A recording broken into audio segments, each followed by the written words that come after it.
What's up, nerds? Welcome to another episode of Them Nerds. Tony over here, Jerry over there.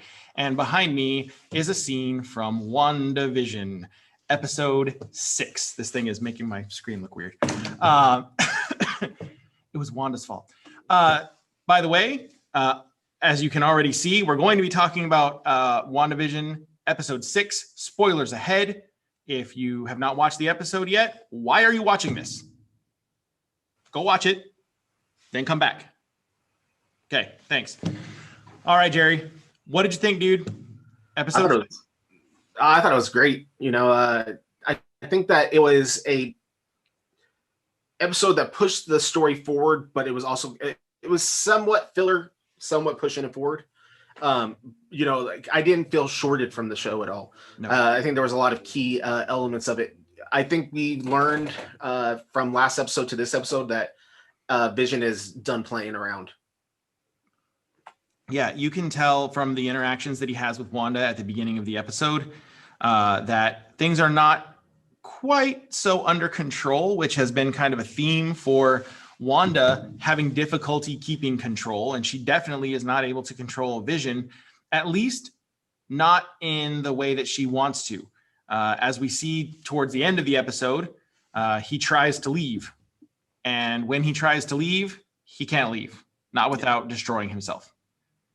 So if she is in charge of everything that's going on there, which it seems like she is to a certain extent, I mean, at least with the bubble, she does have some control over him. She can keep him in there, right? Yeah. See, I don't know. I didn't have a feeling that she... I don't know. We'll get to that part. I don't want to skip ahead too fast. We need to get to the action. So, what did you think of the opening sequence of the show?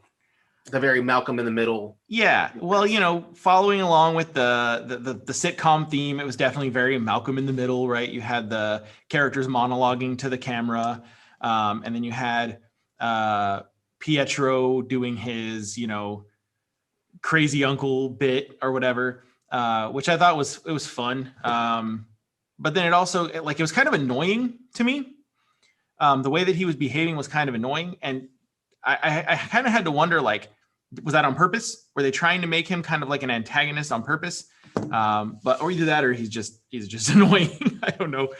See, I think that first off, the opening sequence, if you listen to the theme song itself, it's talking about how just basically ignore all the realities and just fall in line and, enjoy yourself. And right. Talks about, the chaos, which obviously is a play on the idea that she has chaos magic. And, but as it goes on, I kind of got the feeling that he's still a character within the show. So he's not acting like the way he normally would act.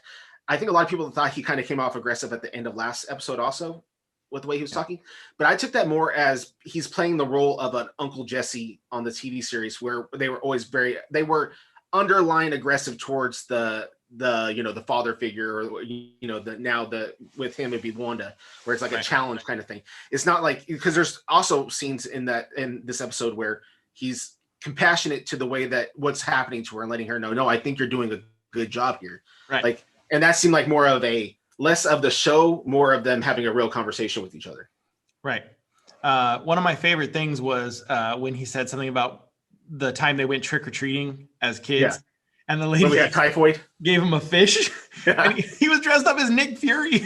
Yeah, and she had those weird tentacles on her head. I thought maybe she was Mantis. I didn't know exactly what I probably something, maybe there's a picture or something in the comics of when they were children or something. I'll have to go back and look at.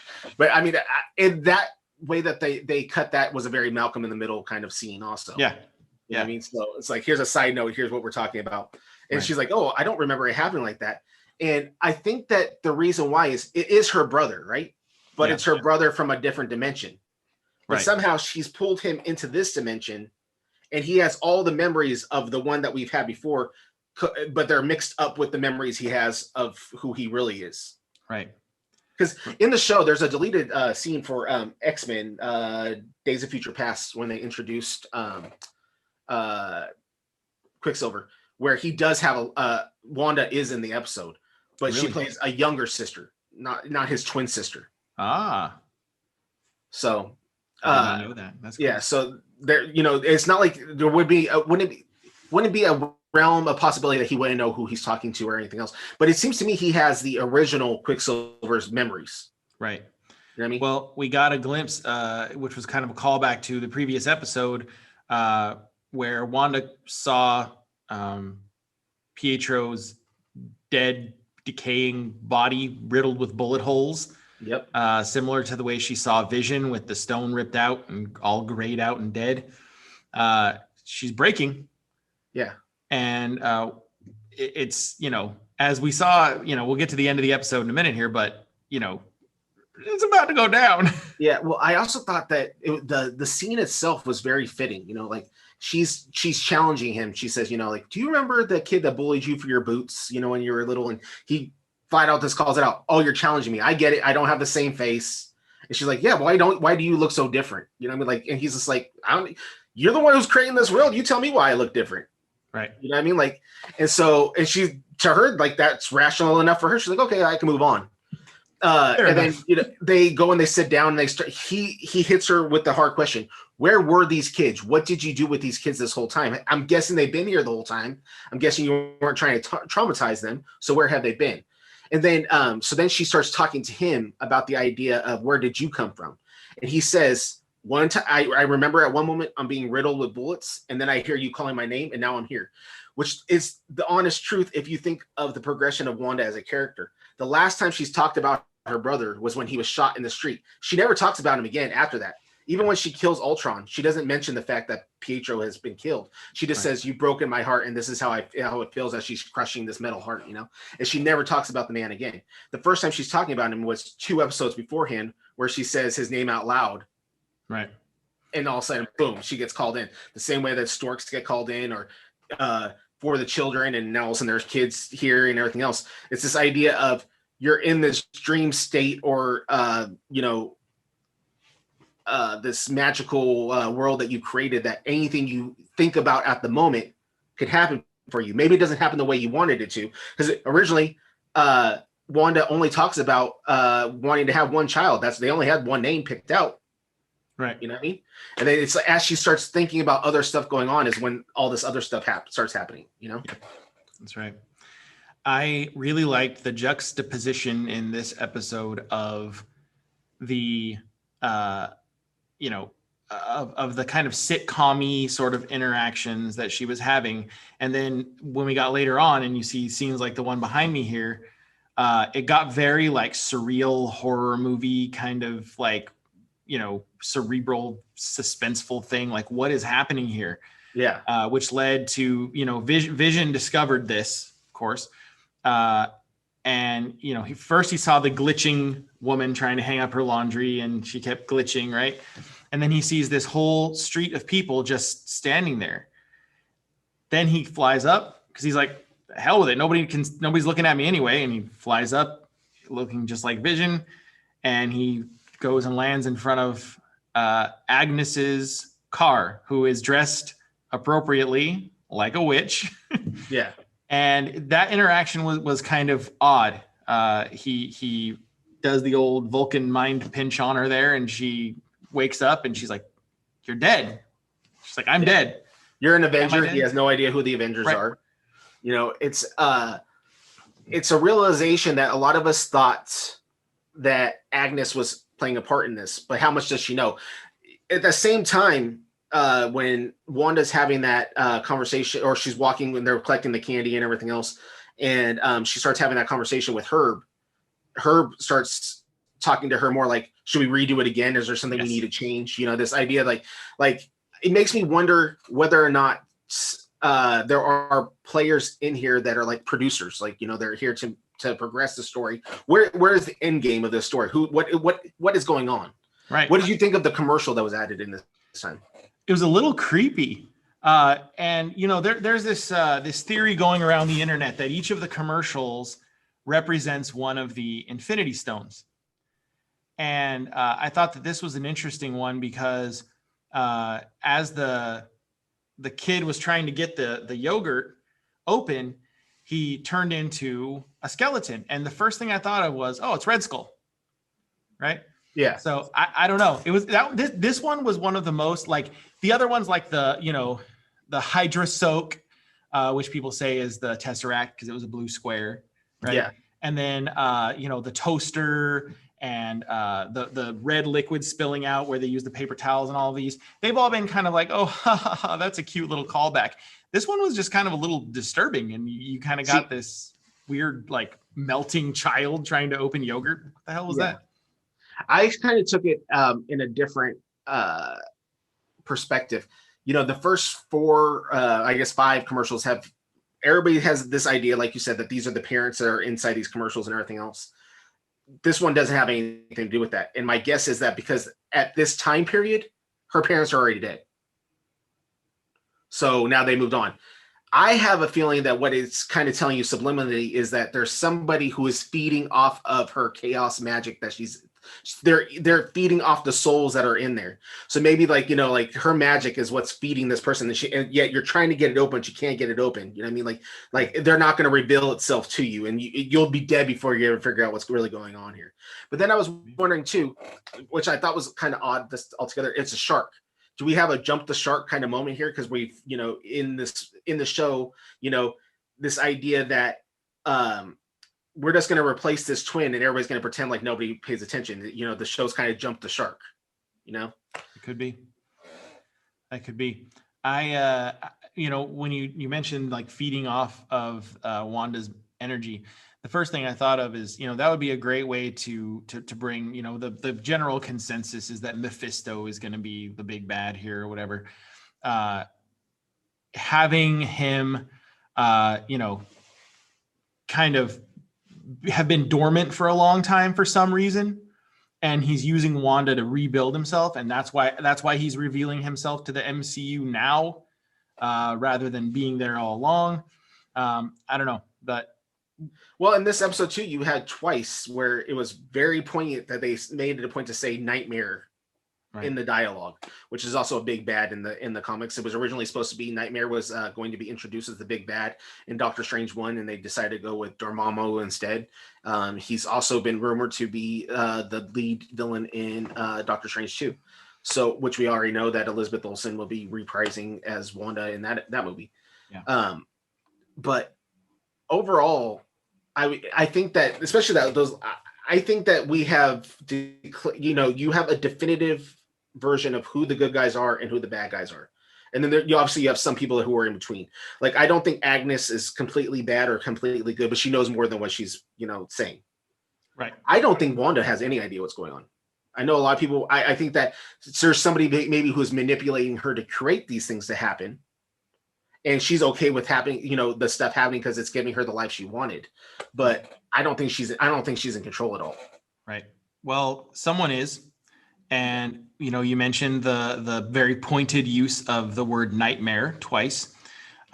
Previously, devil is in the details was mentioned more than once. And, Mephisto has been rumored to be the big bad. We talked about how Mephisto, they may shy away from Mephisto because of the aversion in the Chinese market to occult, especially devil-like figures. But, there remains to be seen.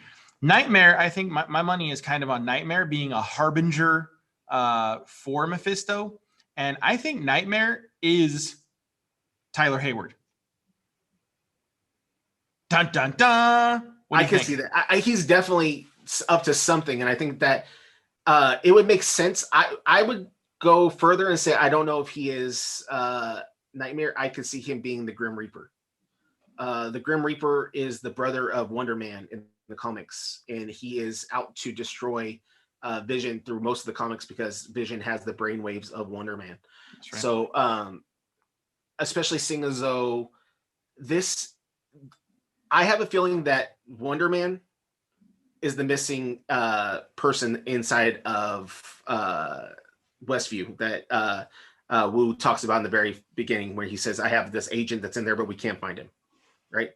That they utilize him probably with the help of Agnes to create and put the idea of Vision into this man who's over, taking over the spot. That's the reason why, or at least using his, maybe like in a comatose pattern or whatever, using his brainwaves to make so that Vision can continue on. That's why he has no idea of what the Avengers are or anything else, because it's not really the same person. Could be. And would also make sense that that's the reason why Hayward is keeping such a close eye on where Vision is at all times. Because we find out Hayward's not paying attention to where Wanda's at. He's looking to see where Vision is at. Right. And why he's all right to see Vision being torn apart as he's coming through. He doesn't try to attempt to help him. Right. You have to wonder, there's a tracker on Vision. He's able to track Vision. Yeah. Did he stick a tracker on a completely defunct piece of machinery just for the hell of it? Probably not. It makes you think that Hayward knew that Wanda was going to be coming for Vision. And so he rigged Vision with some kind of a device so that he could keep track of him. Or they were planning on rebuilding Vision as some kind of a weapon. And so they have technology in there that's traceable because of that. It's very similar to the premise of Winter Soldier, when Captain America realizes that S.H.I.E.L.D. is not above taking the technology that they learned from the Shi'Tar and also from Ultron, I believe it also was involved in that also, that they utilize to make their weapons and the helicarriers and all that stuff. You know what I mean? It's this idea that it's not safe for you to have this technology, but we're going to go ahead and use it, and we'll only use it for good stuff. Mm-hmm. And yet we know that what happens when S.H.I.E.L.D. has taken this kind of stuff in the past, Hydra has been able to infiltrate it. Is Hydra infiltrated S.W.O.R.D. like they infiltrated S.H.I.E.L.D.? And once again, they have their hands on Wanda because, I mean, ultimately, Wanda was the weapon they wanted. Right. Yeah, there's definitely some nefarious stuff going on behind the scenes. And with every episode, we see that Tyler Hayward, who at the beginning was very welcoming to Monica, seemingly less and less so as the series progresses. In this episode, he kicks her and Darcy and Wu out of the camp. He says, "Get him out of here," which, of course, you see Darcy look on confusedly while Wu and Monica are beating people up and stealing their ponchos. Yeah. Which I, if you're listening out there, Kevin Feige, please, for the love of all that is holy, give us this spinoff. Yeah. We must have the spinoff. Especially, leading up to the end of the episode, they take off. In that scene, there's a pretty important part that happens right after that, where Darcy, hacks into the system, and she realizes that Monica can't go back into Westview because of her traveling through once and then being forced out the second time. It has changed her molecular structure. Boom. So she's like, you don't know what will happen to you if you go back through again. Right. And, we discussed last week, she, in the comic books, she becomes Photon and other names. And, I think that's where we're headed. Well, I also have a theory of this, is that you have a large group of S.W.O.R.D. employees who have now been forced through this force field. It's a hex that has been placed over that has caused it. Hex sounds a whole lot like X, and technically you'd be an X-Men. They're Hexmen. Yeah, Hexmen, which has been seen before, where they decide to drop portions of a name off and you just take this part or that part to make your team name. I would not be surprised that there are people who maybe like how Wanda and Pietro were, that they had this extra gene in them, right? And that makes them more susceptible to the stones and the powers that the stones create, and changes their molecular structure, and that you're going to get mutants out of this whole situation. Right. Especially now that she's expanded that bubble so big, she's now basically grabbed 2 more towns. You're talking about thousands of people. Right. So let's talk about that ending. The as Vision is being torn apart, Billy, who is now manifesting his powers as Wiccan, he and Tommy both manifested their powers in this episode for the first time, which is exciting. By the way, check out our video on the Young Avengers, which I will link either somewhere up there or somewhere down there. You'll find it. Yes, one of these. so she starts expanding the bubble, right? And it pulls Vision back in, but then it keeps going and going and going. Darcy is in the bubble now, and it keeps expanding, and you see that it's swallowing up tons of these sword agents, and it's swallowing up all kinds of real estate. And then Tyler Hayward is able to, drive away there at the end. Does the bubble catch him? No, the bubble doesn't catch him. And we also had Wu and Monica, who drove off before the bubble started expanding to go meet her man on the ridge. So 2 big cliffhangers here at the end. And then it cut off on that like standby thing. And I was like, I wanted to throw my remote at the TV. Like, no, that's the worst stopping point ever. I also like the way that, here's Wanda in her comic accurate costume. And it was probably the most Wanda-ish kind of magic use, this idea that she's like, it's very similar to the No scene where it's just like, no, she stops the whole, town, everybody's stuck in their place. And then her eyes go red and she's just like, let's do this. And she just pushes it all the way out there. And you just see it this, and then as it's grabbing the different sword agents and everything in, you see what they're changing into. And like she basically turned the sword agents into circus performers. That was funny. The helicopters flying around, which we thought was going to be the original helicopter we saw in the first 2 episodes. And it turns into a hot air balloon. And as the sword agents are running, they turn into mimes and jugglers. And then, it eats up this car dealership, and it just turns into another car dealership, but just older. Yeah. Yeah. So it makes me believe that if this kind of thing happens to Wanda or to Monica, where she's basically manifesting powers now because of going through it twice. We've seen her now push this bubble out. There have been scenes from other trailers where you see the bubble collapsing. So that would be a second time that people are passing through it. It makes me wonder whether or not there are going to be other people in that town.